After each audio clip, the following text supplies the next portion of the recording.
My Lord and my God, I firmly believe that you are here, that you see me, that you hear me. I adore you with profound reverence.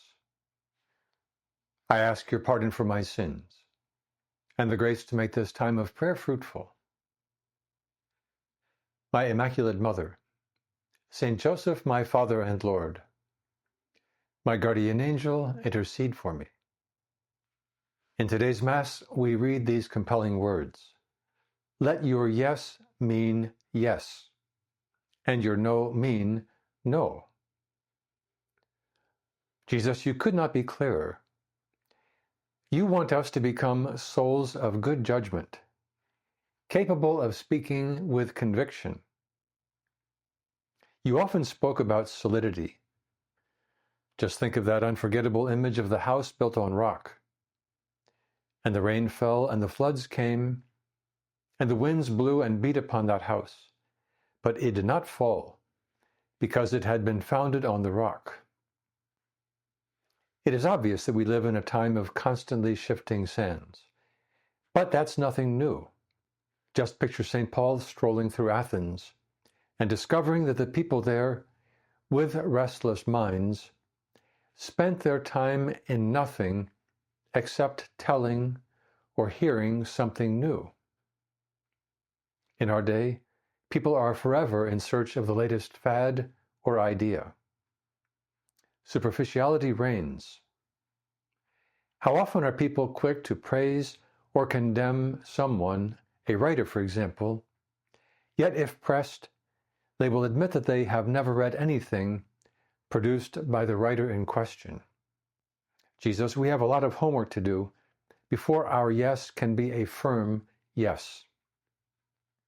We need to study, to think deeply, to listen attentively, all with the aim of discovering the truth of the matter and making up our own mind.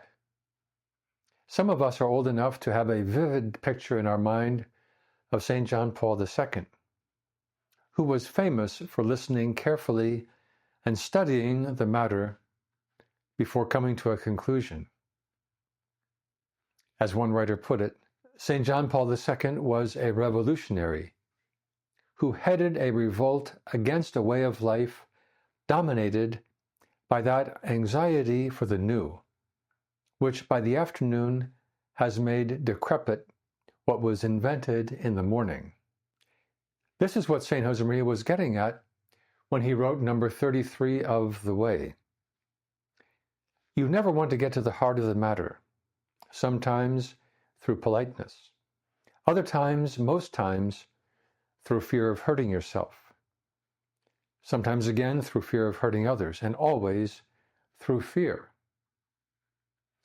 As long as you are so afraid of the truth, you will never be a man or woman of sound judgment, a soul of worth.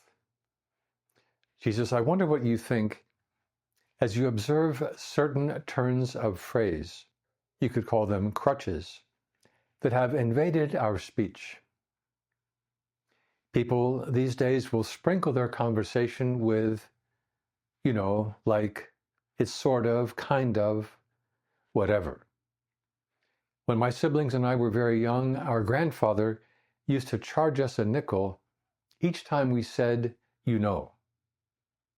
He never collected, but he certainly kept count. And that healed us. In the university residence where I live, a number of students are incapable of getting through a sentence without using the word like. This tendency to lean on these crutches is innocent and at times amusing, but let's face it, it is habit forming. At stake is maturity. Recall how St. Paul urged the Ephesians to strive to attain to the unity of the faith and of the knowledge of the Son of God, to mature manhood, to the measure of the stature of the fullness of Christ, so that we may no longer be children, tossed to and fro, and carried about with every wind of doctrine. Well, in order to develop that maturity, there are no shortcuts. We need to read, study, acquire deep knowledge of the basic moral principles. Let us reject at all costs the approach so common today of learning at the feet of TikTok. As St. Josemaria said in an interview, we must become men and women who function with our own Christian standards. This requires maturity, firm convictions, sufficient doctrinal knowledge, a refined spirit, and an educated will.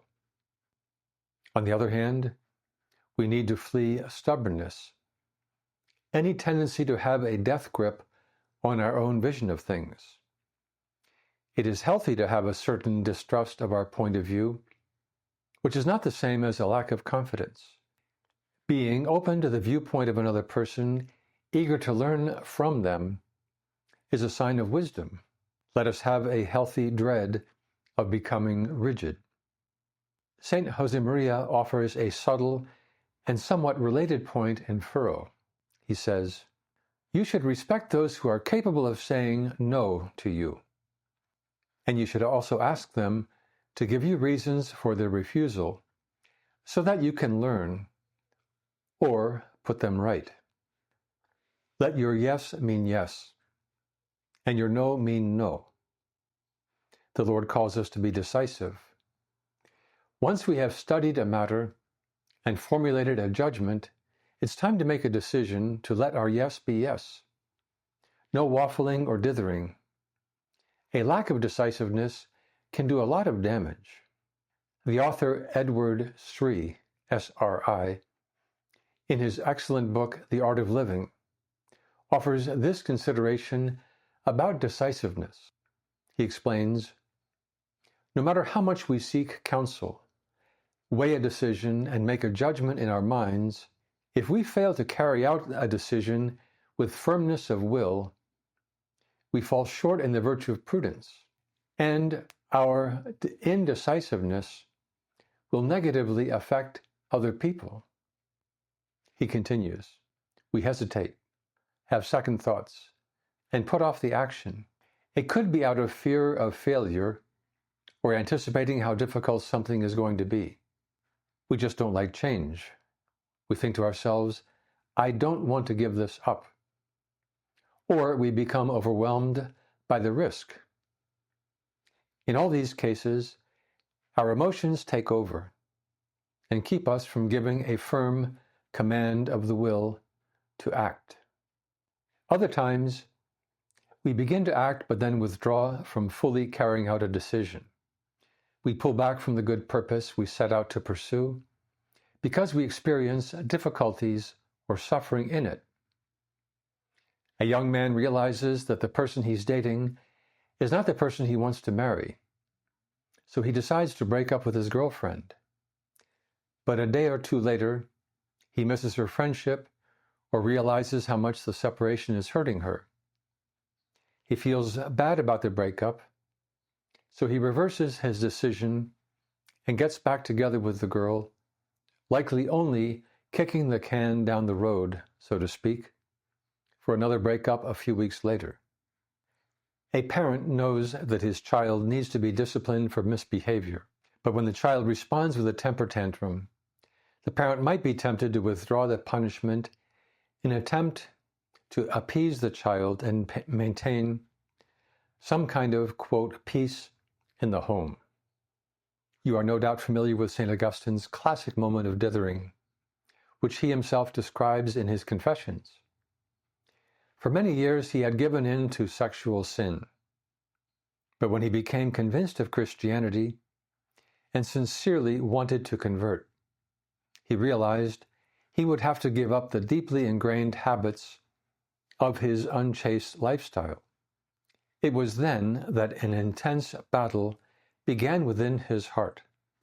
He said to the Lord, "Give me chastity, but not yet." Mary, it was your unhesitating, categorical yes that changed our lives and the very course of history.